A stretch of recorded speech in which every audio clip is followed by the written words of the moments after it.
Hello बच्चों, आप सभी को टैलेंट इंस्टीट्यूट में स्वागत है। हिंदी सिनेमा और उसका अध्ययन, इसका पेपर है मंडे को। ओके, तो आज जो पेपर जो था पॉलिटिकल साइंस का, जो कि जितना मैंने क्वेश्चन अपलोड किया था, आप लोगों का जो क्वेश्चन आया था उसमें से 2 क्वेश्चन छोड़ करके देखा जाए तो सारा क्वेश्चन अपलोड जो हुआ था उसी में से आया था। ओके बच्चों, तो ये हिंदी का है, सिनेमा और उसका अध्ययन। तो ऑलरेडी 4 क्वेश्चन अपलोड हो चुका है, तो आप लोग उसको पढ़िएगा। और ये 5वां वीडियो है, जो कि ये क्वेश्चन है, इम्पोर्टेंट क्वेश्चन है। सिनेमा एक कला है या विशुद्ध व्यवसाय, विचार कीजिए। ठीक है, तो यहाँ पर आंसर दिखाया गया है कि क्या सिनेमा देखने की कोई एकमात्र दृष्टि हो सकती है। ये आपसे क्वेश्चन पूछा जा रहा है कि क्या सिनेमा देखने की कोई एकमात्र दृष्टि हो सकती है। बहुत से लोग सिनेमा को विशुद्ध मनोरंजन का माध्यम मानते हैं, ठीक है ना। सबका नज़रिया अपना अपना अलग अलग है और उसको इसी रूप में बनाए रखने की हिमायती है, जबकि कुछ लोगों इसे एक समर्थ कला माध्यम के रूप में देखते हैं और इससे मनोरंजन से अधिक की अपेक्षा रखते हैं। हमें दर्शकों को ध्यान में रखते हुए सोचना पड़ेगा कि इनमें से सही कौन है, और फिर दर्शक एक ही समय में केवल एक दर्शक नहीं होता, वह अलग अलग रुचियों और अनुभवों को प्रतिनिधित्व करता है। सबके दृष्टिकोण अलग अलग हो सकते हैं। एक वर्ग ऐसे समीक्षक दर्शक का है जिसे विश्व सिनेमा का ज्ञान है, जिसने ईरान की संवेदनशील फिल्में देखी है और हॉलीवुड की नई पुरानी फिल्में भी उसने देख रखी है। एक वर्ग है जो सपरिवार फिल्म देखने जाता है और दिल बहलाकर घर लौटना चाहता है। एक वर्ग है जो घर से भागकर सिनेमा हॉल जाता है और सिनेमा के पात्रों के जरिए अपने सपनों को रूपाकार देता है। एक वर्ग है जिसके पास सपने ही नहीं हैं, वह दिन भर की थकान भुलाने और अपने जीवन की वास्तविकताओं से दूर हो जाने के लिए सिनेमा घर में घुसता है। सबके सिनेमा देखने का अनुभव और दृष्टि में फ़र्क होगा। तो सही बात है, सबका अपना अपना रुचि है, सबका अपना अपना स्टाइल है। हाल में एक इतिहासकार को कहते सुना कि अच्छी फिल्म वही है जो बार बार देखी जाए। ठीक है ना, एक इतिहासकार के मुंह से सुना गया है कि अच्छी फिल्म वही हो सकती है जिसको हम बार बार देख सकते हैं, जो दर्शकों को सामाजिक, आर्थिक, राजनीतिक, ऐतिहासिक मुद्दों के प्रति जागरूक करती है, दर्शकों के मन को झकझोरती हो और एक नई दृष्टि देती है। एक दूसरा अवसर पर यह सवाल उठाया गया कि हिंदी में मसान जैसी फिल्में ज़्यादा संख्या में क्यों नहीं बनती।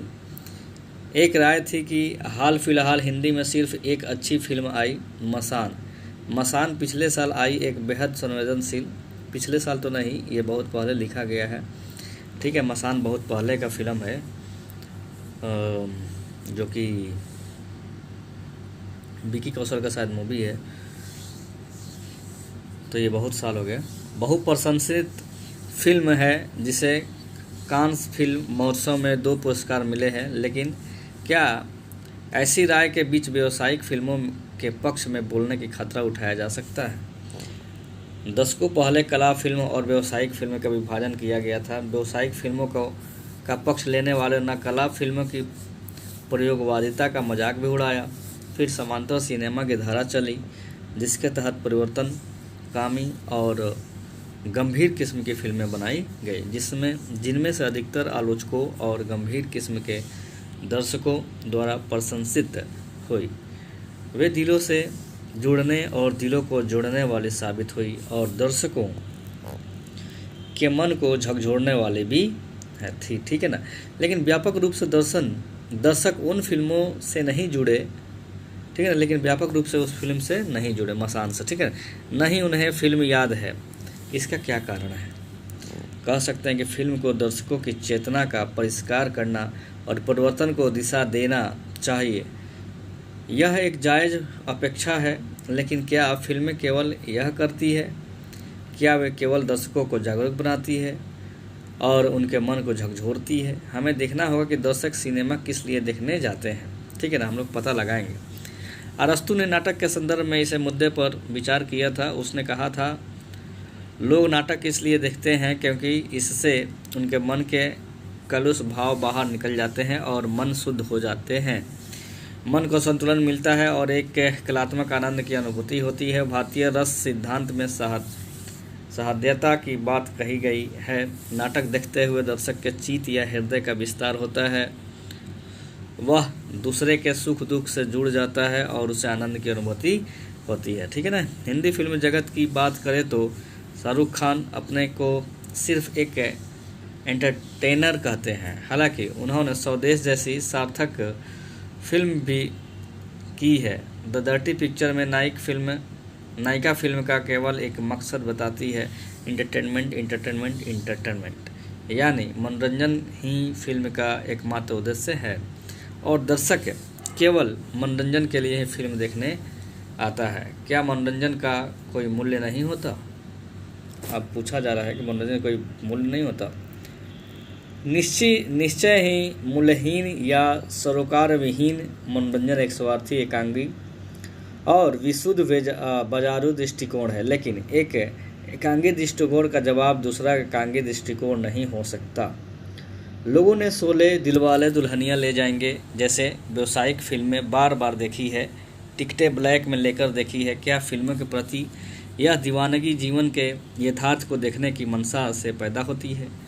एक समय था लोग बैलगाड़ी, टांगों और टैक्सी या मोटर गाड़ी बुक करके सब परिवार बल्कि 2-3 परिवार एक साथ फिल्म देखने जाते थे। एक फिल्म से उनकी क्या अपेक्षाएं थी?